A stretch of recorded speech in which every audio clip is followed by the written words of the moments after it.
Alright, this is going to present something of a challenge. As you can see here today, we are reviewing the Kabaya Wave 2 Transformers model kits, which means I've got 3 different toys to get through all at once. So, we better get started here. This is going to be like a 40-minute video, and these are a lot easier to review out of the box. So, here, give me a minute.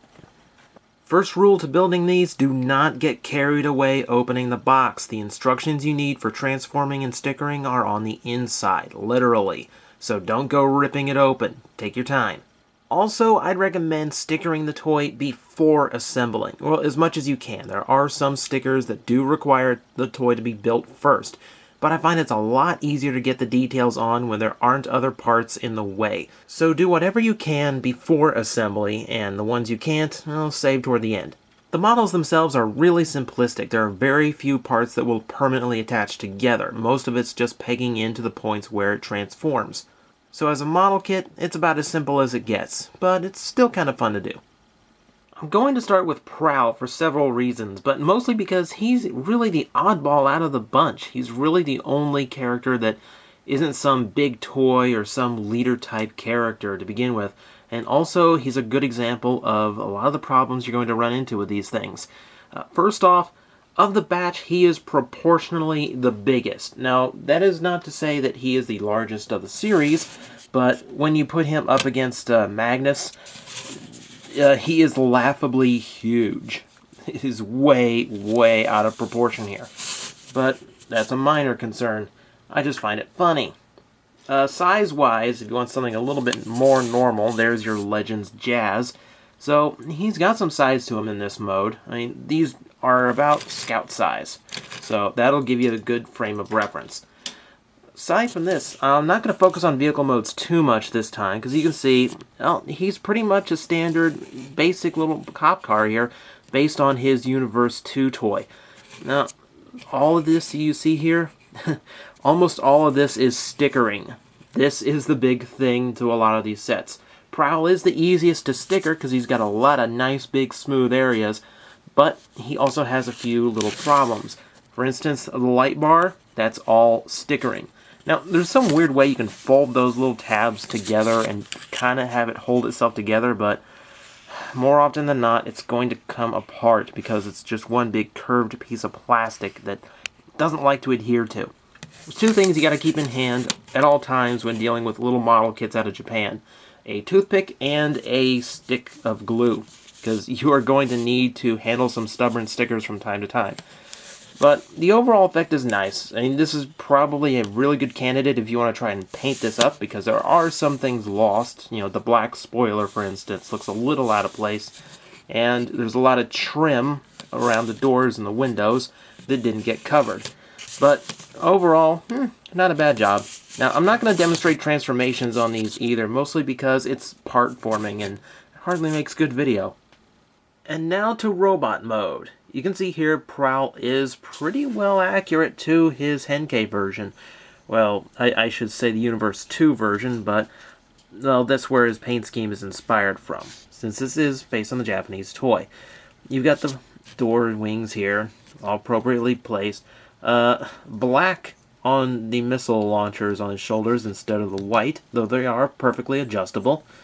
A little bit of stickering detail here on the midsection. He's got a nice flat face molded in, so the sticker goes on without any problem, which is always the biggest thing. I hate stickering faces on these things. Always have a toothpick handy. That will get them in. That will make them stay.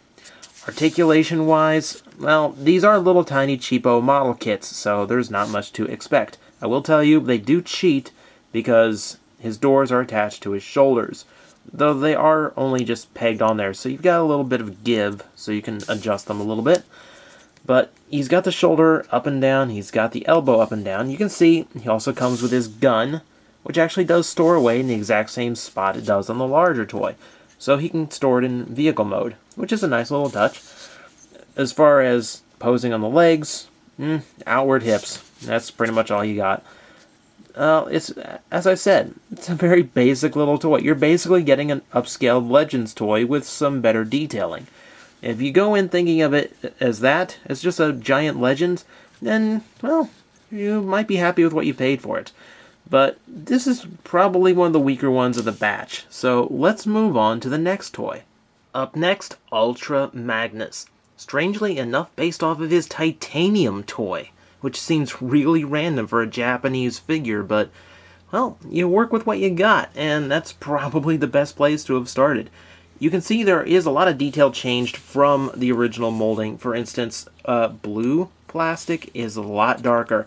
It looks a lot more like the normal Ultra Magnus colors, and actually might actually be coming out a little brighter on my camera than I intended, but oh well, you get the point. It's not that baby blue they used on the titanium version, which is a big improvement to me.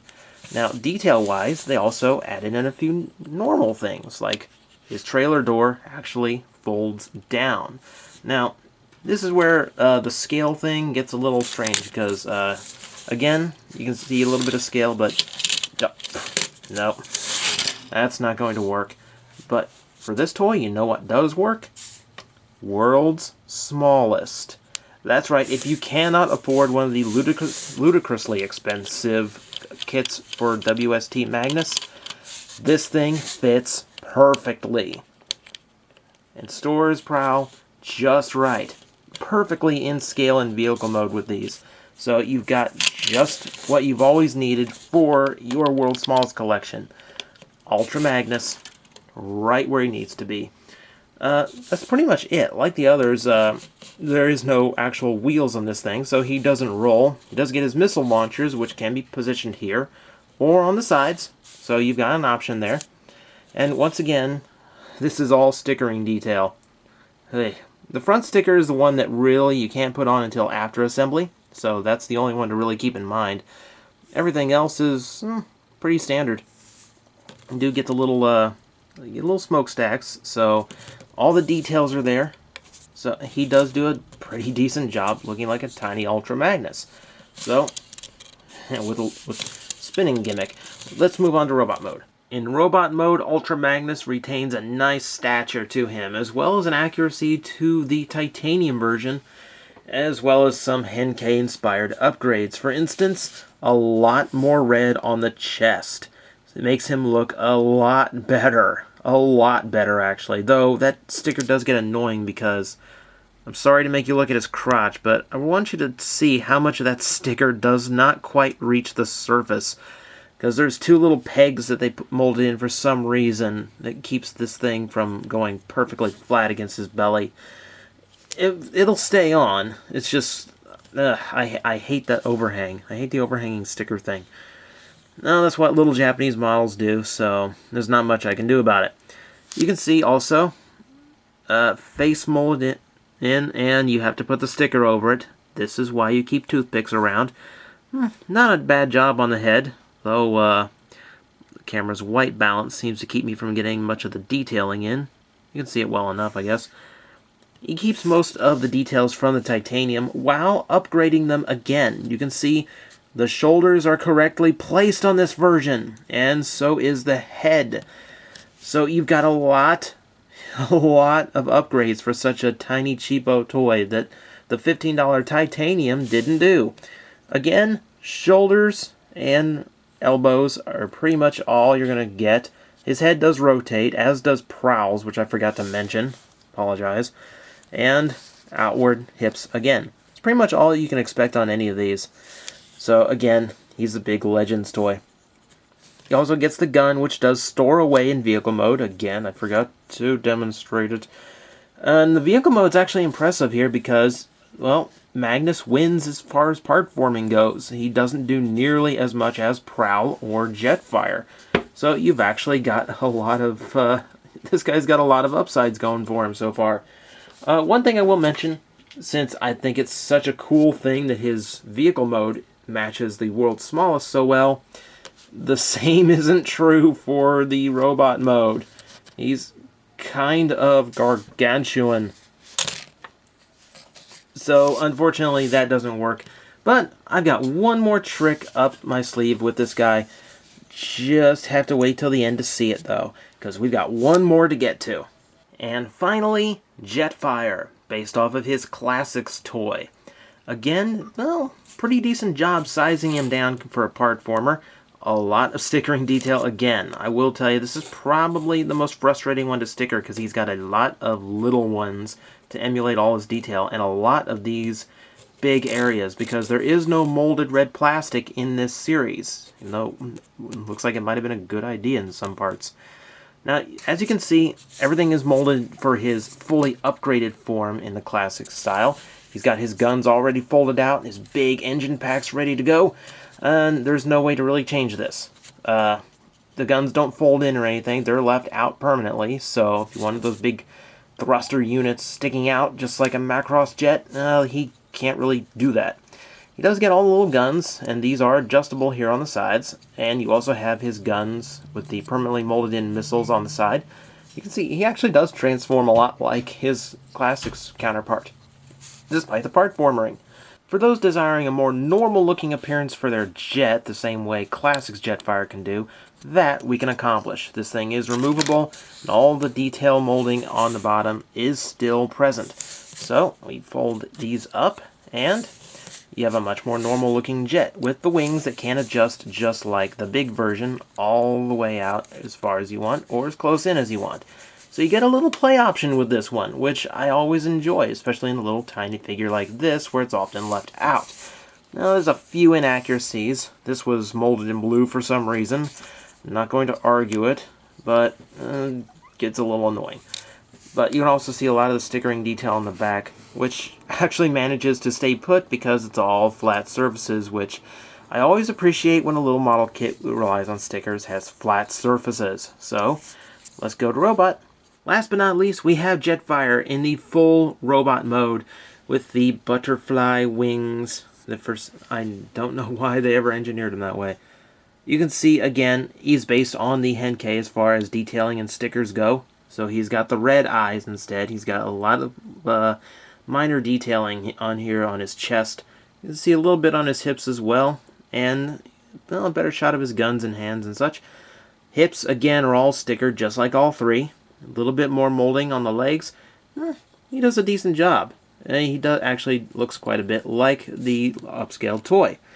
Now, one thing. Since he's known for the head-switching gimmick from Jetfire to Skyfire. Well, first off, let me pull his ears off, which is probably a phrase I will never use again in my life. I hope I never have to use the phrase, let me pull his ears off again. And rotate. There's Skyfire. And again, an upgrade from the original toy is actually in proportion to his body now, thanks to the engineering here, since they simplified it as much as they did. Now the face is actually pretty good, though he's got a little bit of the overhanging sticker thing going. This is where the toothpick comes in handy the most. You will really need it to get into those grooves, but once you do, this face actually manages to stay put. Now he's just like the others. Shoulders move up, elbows move up, hips move out. He does get a little bit of advantage because thanks to his transformation, his toes can go in and out. So you can stabilize him if, for some reason, the balance is a little bit off. Now there is one slight problem with mine, though this one I really can't call slight, actually.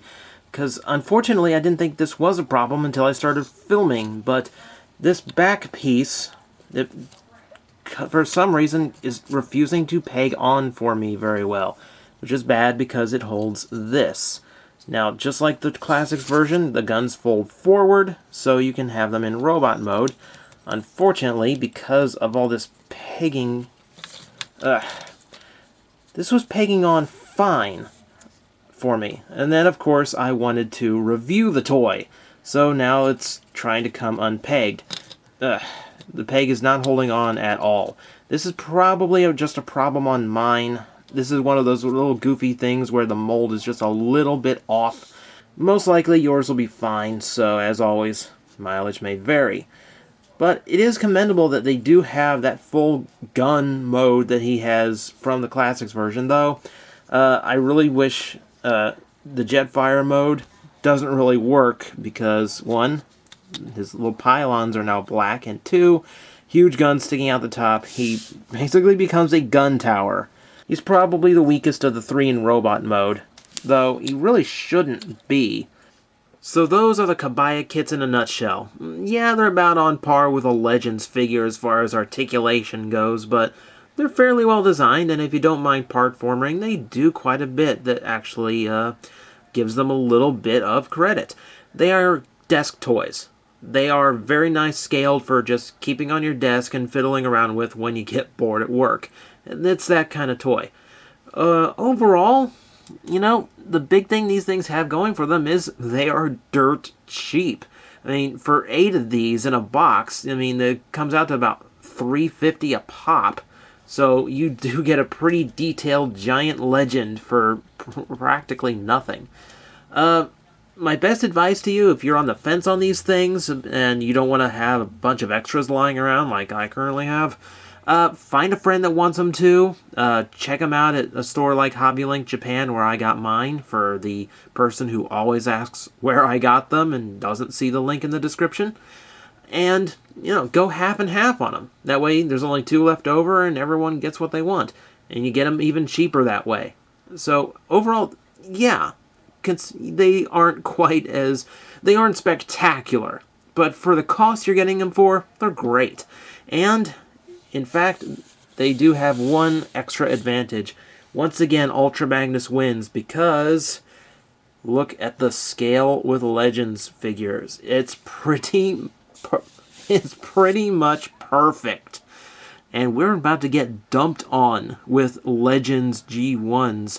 So this thing is probably a must-have. If you're going to go out of your way for any of them, get this guy. If you're for World's Smallest Transformers, or if you are really big on the G1 Legends, Magnus and, well, yeah, I guess Jetfire too, make pretty good stand-ins.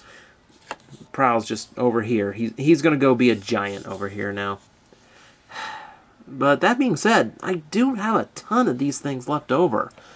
Now what do I do with those?